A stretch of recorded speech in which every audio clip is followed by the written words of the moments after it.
यस्त्यक्त्वा रूपमाद्यं प्रभवति जगतः अनेकधा अनुग्रहाय प्रक्षीणक्लेशराशिः विषमविषधरः अनेकवक्त्रः सुभोगी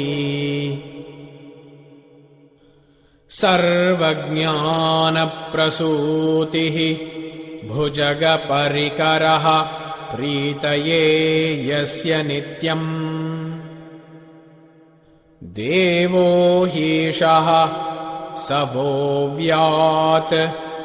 सितविमलतनुः योगदो योगयुक्तः योगेन चित्तस्य पदेन वाचाम् मलं शरीरस्य च वैद्यकेन योपाकरोत्तं प्रवरं मुनीनां पतञ्जलिं प्राञ्जलिरानतोऽस्मि आबाहुपुरुषाकारं शङ्खचक्रासिधारिणम्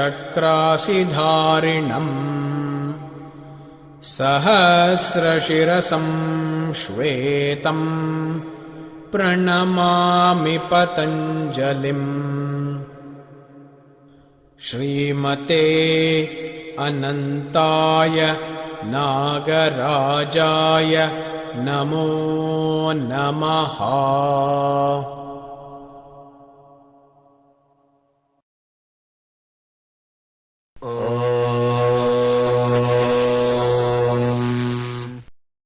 जन्मौषधिमन्त्रतपःसमाधिजाः सिद्धयः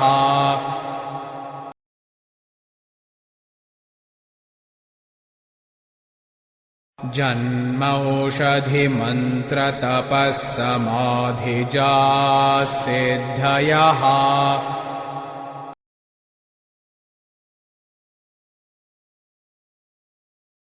जन्मौषधिमन्त्रतपःसमाधिजाः सिद्धयः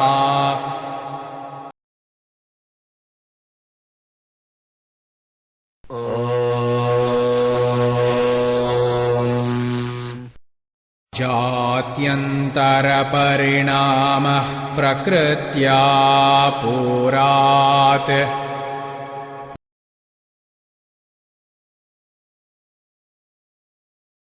जात्यन्तरपरिणामः प्रकृत्या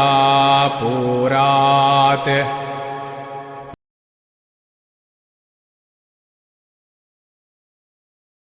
जात्यन्तरपरिणामः प्रकृत्या पुरात्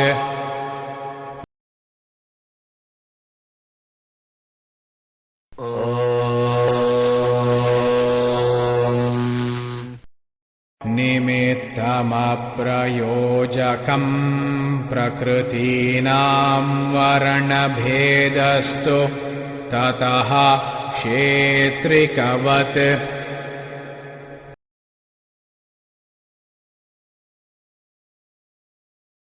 निमित्तमप्रयोजकं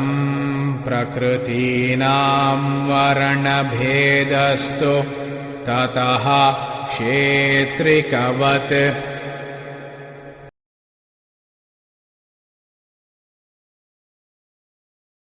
निमित्तमप्रयोजकं प्रकृतीनां वर्णभेदस्तु ततः क्षेत्रिकवत्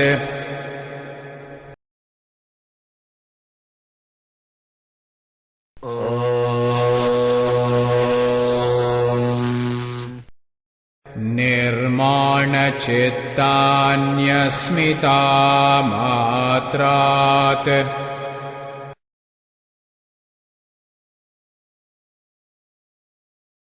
निर्माणचित्तान्यस्मितामात्रात्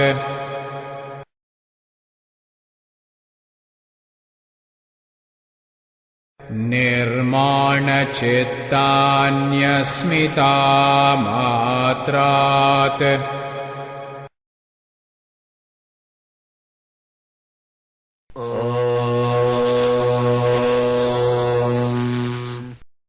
प्रवृत्तिभेदे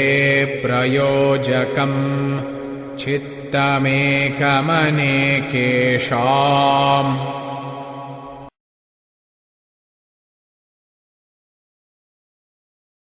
प्रवृत्तिभेदे प्रयोजकम् चित्तमेकमनेकेषाम्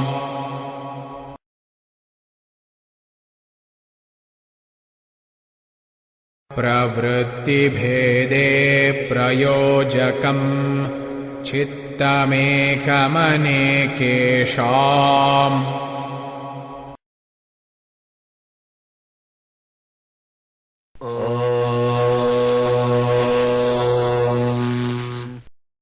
तत्र ध्यानजमनाशयम्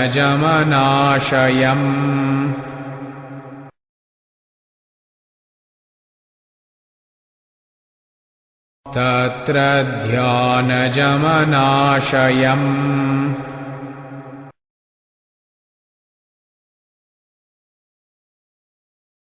तत्र ध्यानजमनाशयम्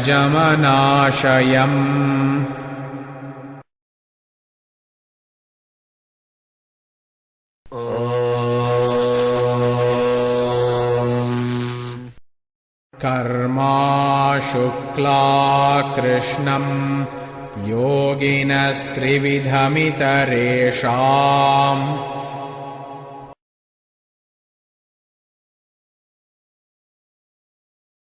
कर्मा शुक्ला कृष्णम् योगिनस्त्रिविधमितरेषाम्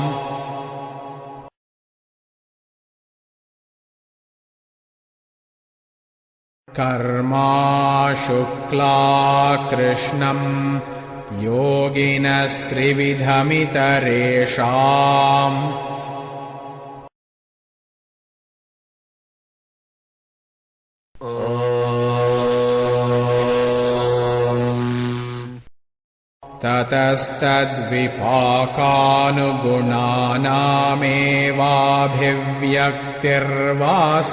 ततस्तद्विपाकानुगुणानामेवाभिव्यक्तिर्वासनानाम्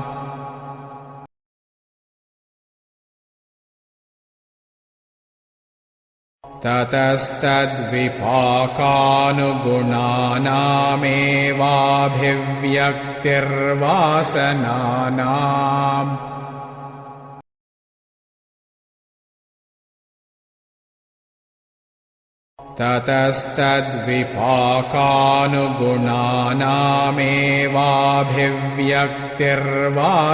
ततस्तद्विपाकानुगुणानामेवाभिव्यक्तिर्वासनानाम्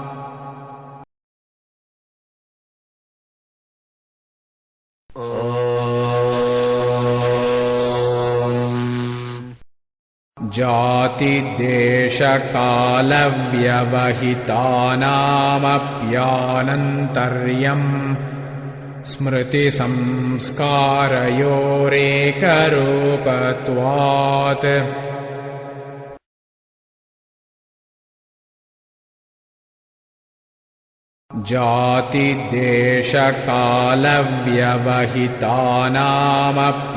जातिदेशकालव्यवहितानामप्यानन्तर्यम् स्मृतिसंस्कारयोरेकरूपत्वात्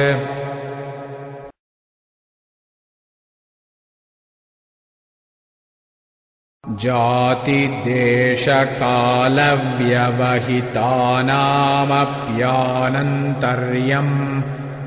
स्मृतिसंस्कारयोरेकरूपत्वात्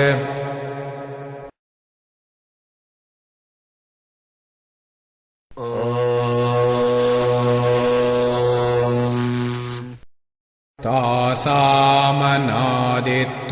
चाशिषो नित्यत्वात्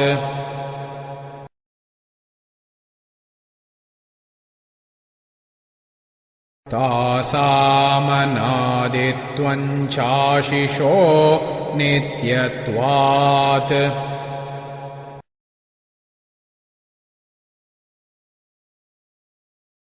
तासामनादित्वं चाशिषो नित्यत्वात्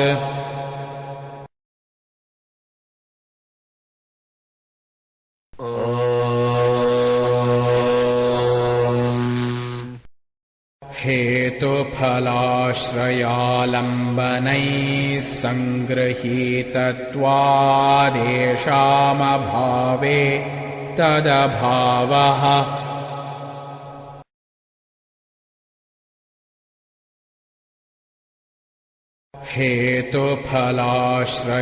हेतुफलाश्रयालम्बनैः सङ्गृहीतत्वादेषामभावे तदभावः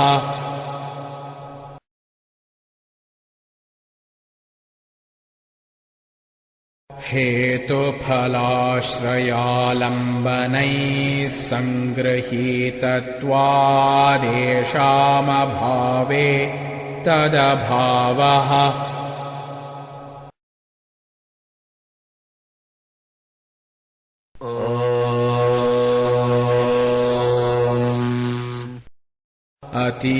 अतीतानागतं स्वरूपतोऽस्त्यध्वभेदाद्धर्माणाम्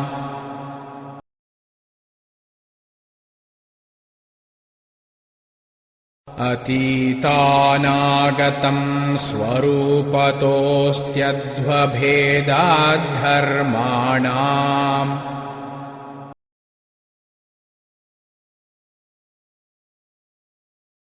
अतीतानागतं स्वरूपतोऽस्त्यध्वभेदाद्धर्माणाम्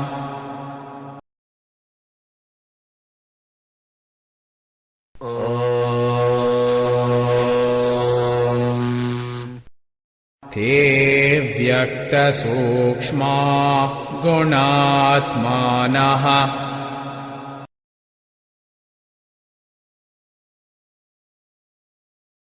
ते व्यक्तसूक्ष्मा गुणात्मानः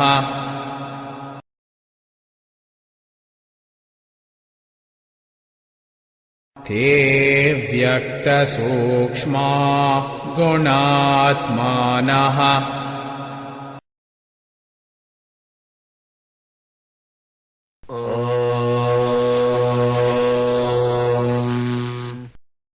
परिणामैकत्वाद्वस्तुतत्वम्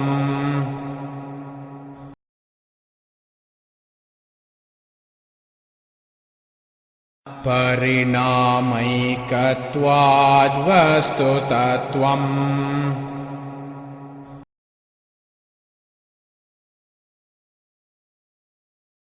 परिणामैकत्वाद्वस्तुतत्वम्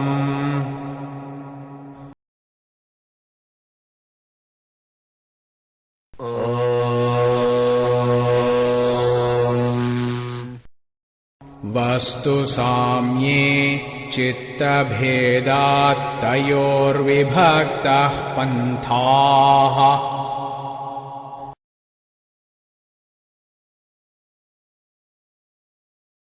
वस्तुसाम्ये चित्तभेदात् तयोर्विभक्तः पन्थाः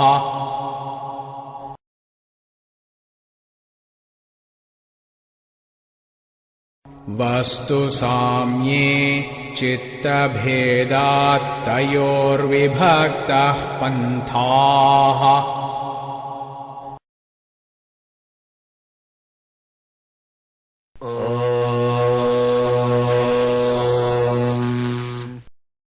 न चैकचित्ततन्त्रं चेद्वस्तु तदप्रमाणकं तदा किं स्यात्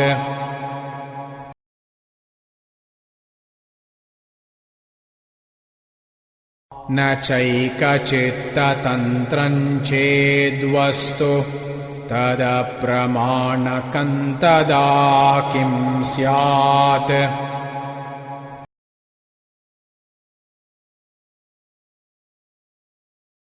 न चैकचित्ततन्त्रं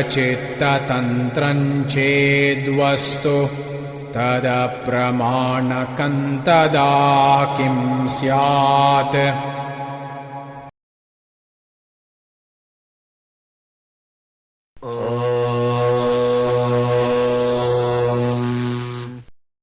तदुपरागापेक्षित्वाच्चित्तस्य वस्तु ज्ञाताज्ञातम्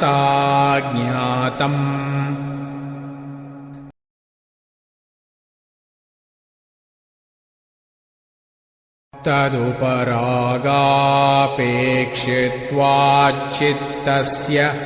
वस्तु ज्ञाताज्ञातम्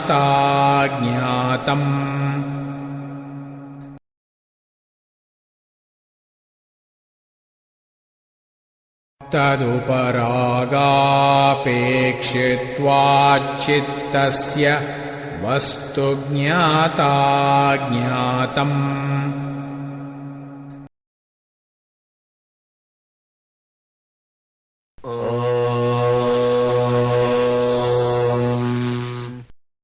सदा ज्ञाताश्चित्तवृत्तयस्तत्प्रभोः पुरुषस्यापरिणामित्वात्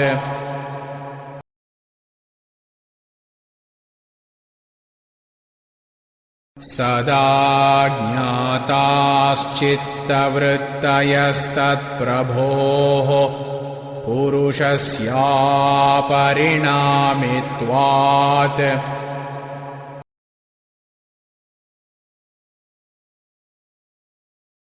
सदा ज्ञाताश्चित्तवृत्तयस्तत्प्रभोः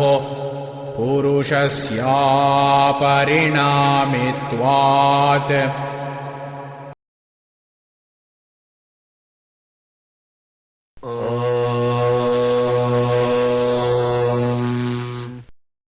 न तत्स्वाभासन्दृश्यत्वात्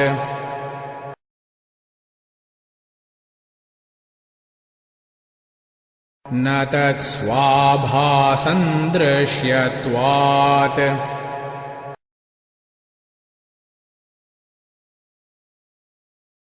न तत्स्वाभासन्दृश्यत्वात्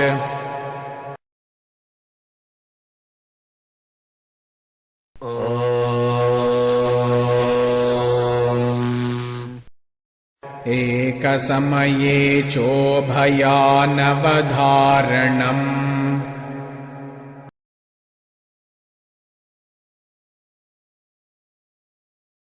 एकसमये चोभयानवधारणम्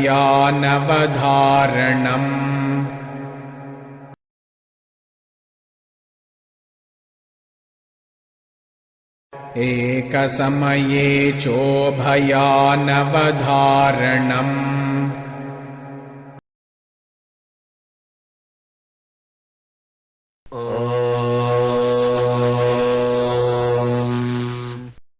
चित्तान्तरदृश्ये बुद्धिबुद्धेरतिप्रसङ्गः स्मृतिसङ्करश्च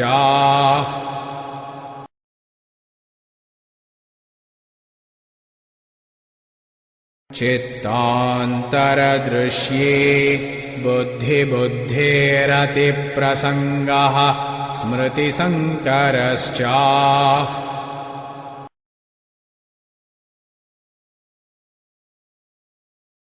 चित्तान्तरदृश्ये बुद्धिबुद्धेरतिप्रसङ्गः स्मृतिसङ्करश्च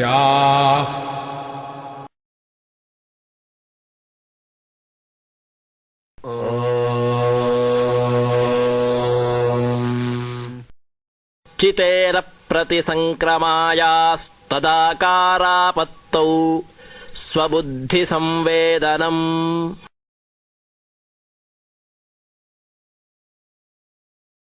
चितेरप्रतिसङ्क्रमायास्तदाकारापत्तौ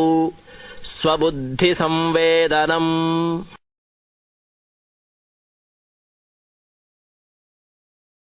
चितेरप्रतिसंक्रमायास्तदाकारापत्तौ स्वबुद्धिसंवेदनम्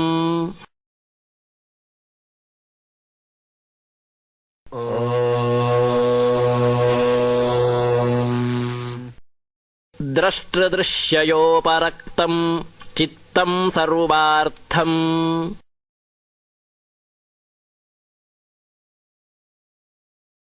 द्रष्टृदृश्ययोपरक्तं चित्तं सर्वार्थम्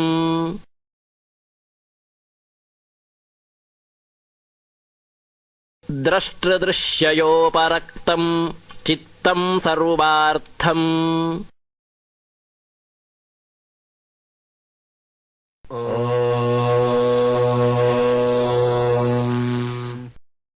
तदसङ्ख्येयवासनाभिश्चित्रमपि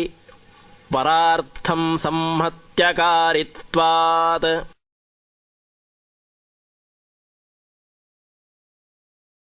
तदसङ्ख्येयवासनाभिश्चित्रमपि परार्थं संहत्यकारित्वात्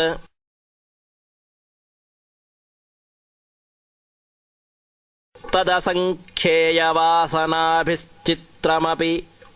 परार्थं संहत्यकारित्वात्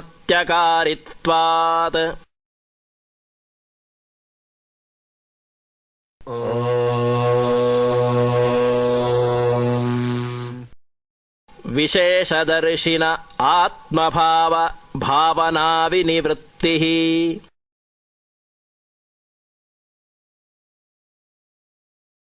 विशेषदर्शिन आत्मभाव भावनाविनिवृत्तिः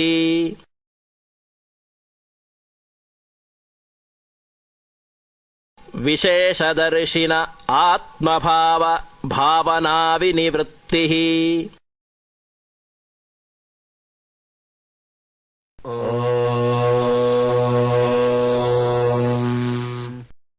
तदा विवेकनिम्नं कैवल्यप्राग्भारं चित्तम्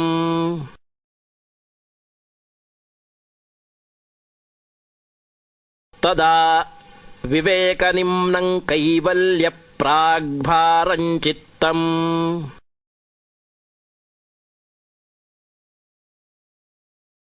तदा विवेकनिम्नं कैवल्यप्राग्भारं चित्तम्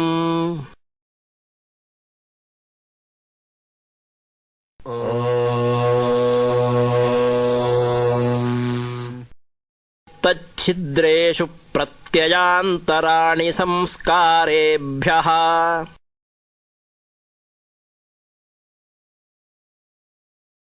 तच्छिद्रेषु प्रत्ययान्तराणि संस्कारेभ्यः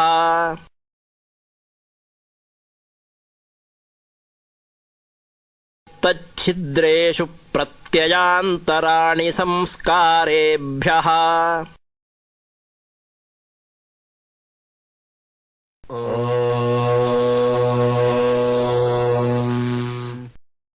हानमेषां क्लेशवदुक्तम्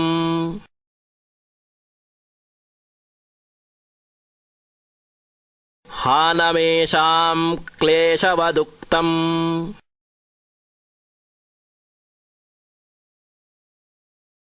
हानमेषां क्लेशवदुक्तम्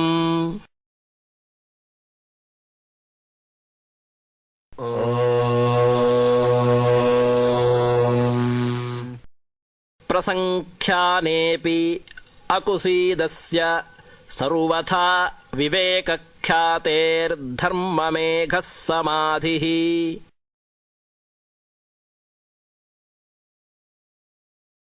प्रसङ्ख्यानेऽपि अकुसीदस्य सर्वथा विवेकख्यातेर्धर्ममेघः समाधिः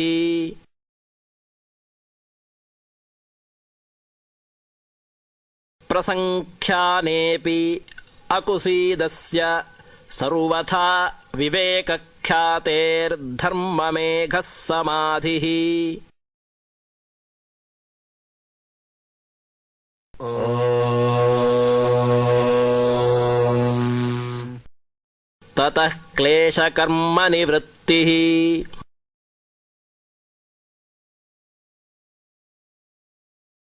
ततः क्लेशकर्मनिवृत्तिः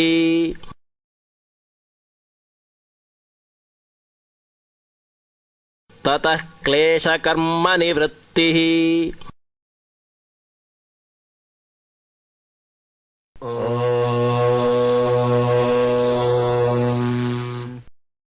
तदा सर्वावरणमलापेतस्य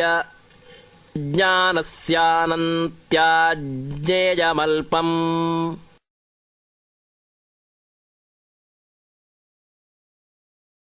तदा सर्वावरणमलापेतस्य ज्ञानस्यानन्त्याज्ञेयमल्पम्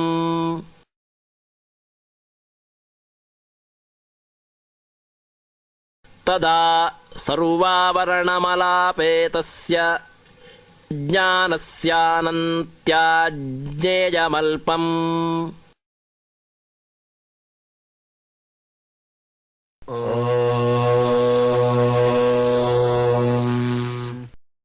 ततः कृतार्थानां परिणामक्रमसमाप्तिर्गुणानाम्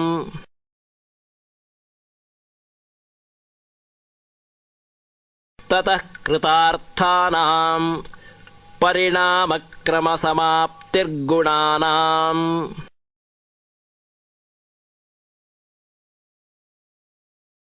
ततः कृतार्थानां परिणामक्रमसमाप्तिर्गुणानाम्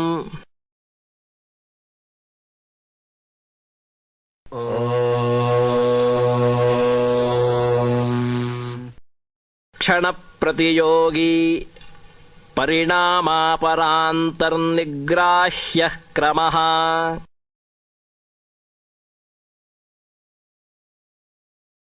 क्षणप्रतियोगी परिणामापरान्तर्निग्राह्यः क्रमः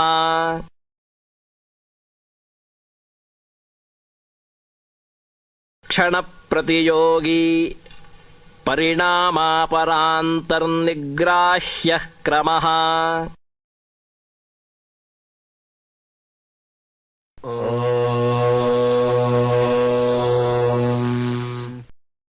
पुरुषार्थशून्यानां गुणानां प्रतिप्रसवः कैवल्यं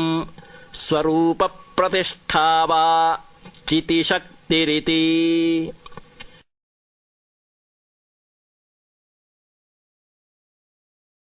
पुरुषार्थशून्यानां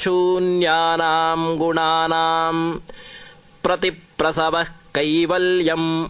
स्वरूपप्रतिष्ठा वा चितिशक्तिरिति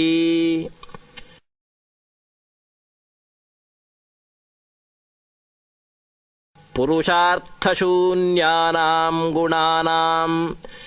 प्रतिप्रसवः कैवल्यं स्वरूपप्रतिष्ठा वा चितिशक्तिरिति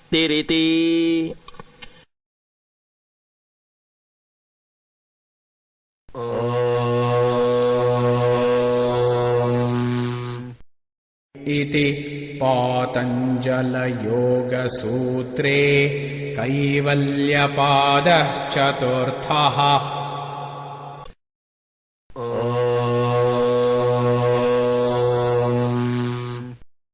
इति योगे अन्तिमसूत्राणि।